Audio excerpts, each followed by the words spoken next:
Shooting. Okay, so hello, my name is Seth Howard, and today today is a presentation about Corrie ten Boom. Have any of you heard of her? Yes. Yes? Okay, do you know anything about her? I just know she was part of the Holocaust. Okay, so, as we begin,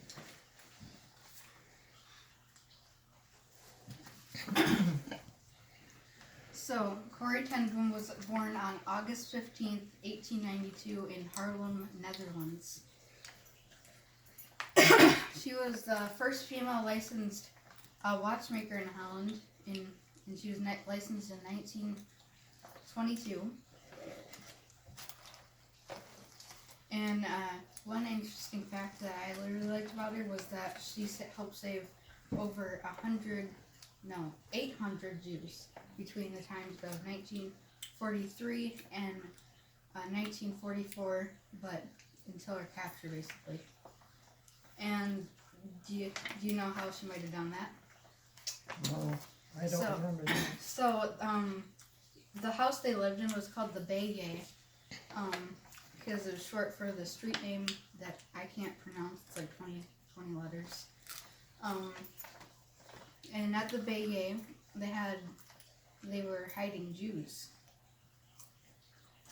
So through what was called the Bayet group, it was a group of houses, safe houses for Jews, that was led by her.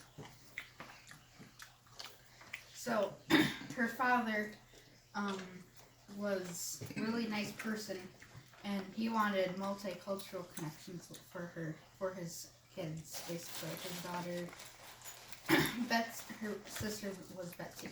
And so he had them learn from a young age English and German. So as she grew older, she founded the Triangle Club. And now the Triangle Club stood for social, physical, and intellectual skills. And basically it's almost like 4-H. There's like meetings you can join.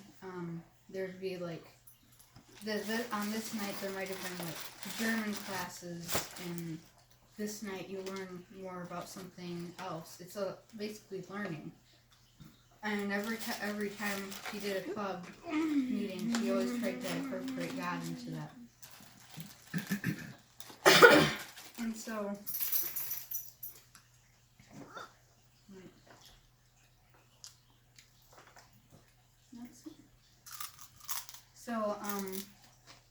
as Corrie got older, her first offense was hiding an illegal radio, because at the time the Dutch police were being controlled by Nazis, and they didn't want any outside sources from other people, like news or such. So what she did is she wouldn't be able to get any news, her whole family, so they decided to hide it.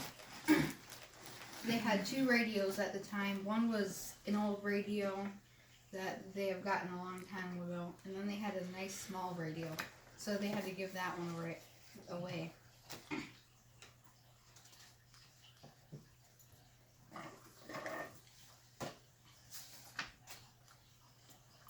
So she had a nephew, Peter, and he helped hide it.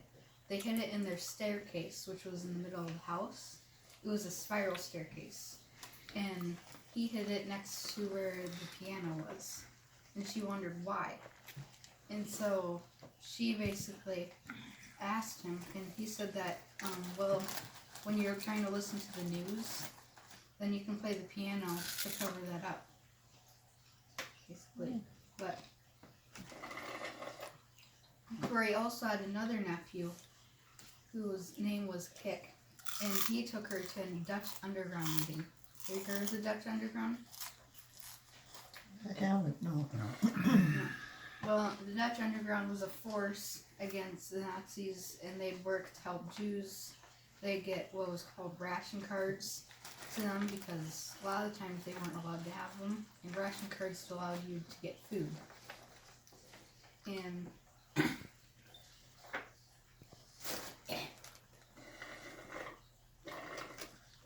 he took her to this underground meeting, and a lot of the people there, all of them were Mr. or Mrs. Smith. Think about that. For safety, so that no one else would know each other's names. So what people did was they all offered her lots of suggestions and things she could do, because at the time the Begay was already hiding Jews and making sure they're being taken care of. So one person would be like offered a safe room in their house, and so they had that in mind. There's nothing left. So this person, they came over to build the safe house. People would smuggle in materials, looking like it would just bring the food and such. And so this guy later became known as one of Europe's most famous architects, though I actually never knew his name. Hello? So this person, they made the secret room next to in her closet. So what they did was they raised the floorboards. They cut like a little piece from the wall and made it a room that could hold up to 6 people. And because the floorboards were higher, if the German secret state police would raid their house, they wouldn't find them. They also made the walls that were around the safe room made in brick.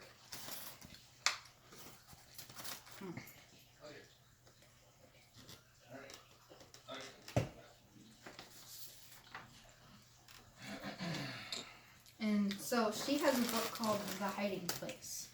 And that was about her experience of hiding Jews and going through concentration camps. And another story of bravery was during times of hardship, like of food shortages, Nazis didn't allow Jews to have ration cards. So she needed help because they didn't have a lot of ration cards and their food was low. So they asked the person, that his name was not here, and this person worked at the ration card food offices to distribute ration cards.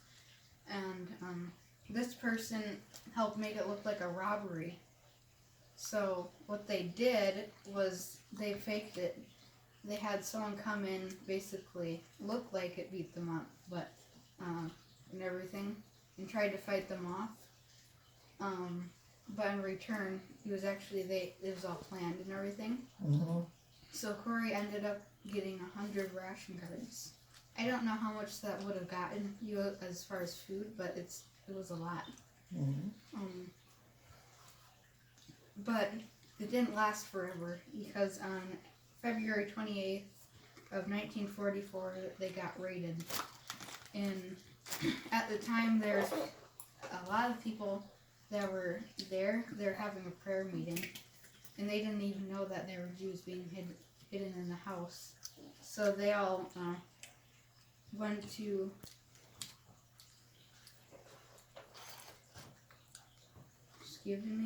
prison, or they all went to a Dutch prison. They arrested 35 people in total from the house, but they had never found the Jews. They all got into the safe room safely. So They got her though? yeah, they got all the Templin family. Corrie's father, when he went to prison, and he died there. Most of the people there got released shortly after it. But Corrie and her sister Betsy, they went to Ravensbrück concentration camp. There's this lady on the way there that she asked her if she wanted anything.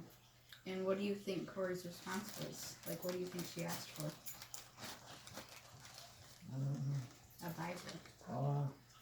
And she got the 4 Gospels. And so she also got a bar of soap and some other fun like nice things.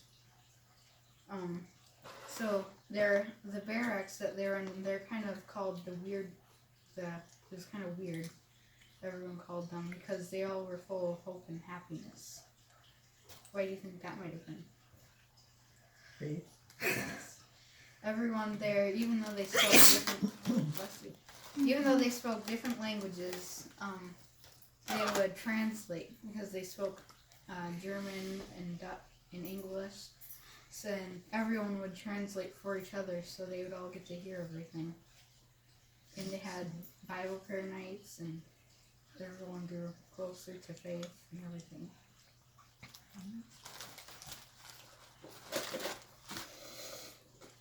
But on December 16th, 1944, Betsy died of being really sick. And what was odd is that about a week after that, the women of that age group were supposed to be executed, but instead, for an unknown reason, Corrie was just released. And about 12 days after.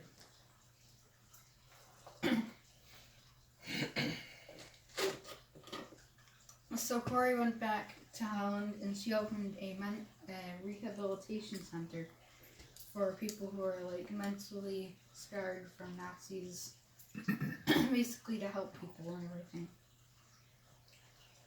Did I say what year that was? 1950? Mm-hmm. Yeah. Yeah. And then she began a ministry of her story, talking to people, like giving hope and happiness and spreading everything. She went to over 60 countries and talked to all kinds of people. I didn't do that. And there's her right there doing that. Wow. And at the rehabilitation center, they all, some people thought that they needed restrictions, like for when they could eat or when they had to go to bed. But she said that it would remind them of times of war because that was all very strict. And after being freed, she woke up at every time at 4 a.m. because that was when roll call was. And there's lots of people who are like that and everything. But, yeah. So, Corrie ten Boom, because of her story, was gained many attributes and everything. Like, she was knighted by the Queen of Netherlands. She got to plant a tree at the Avenue of the Gentiles, at the Righteous Gentiles at the Yad Vashem. And she was also named righteous among the nations by the state of Israel. She also got many attributes too, like a college in New York named a woman's dormitory after her.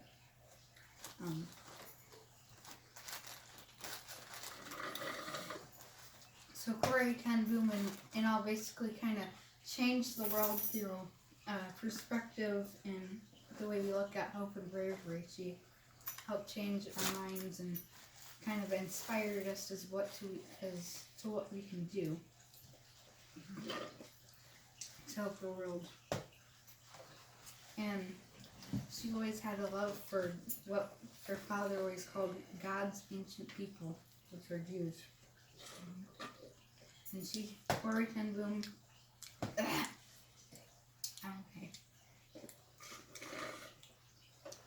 Corrie ten Boom changed the world through her message of kindness and bravery and hope. And that's really the end. Thank you. Nope.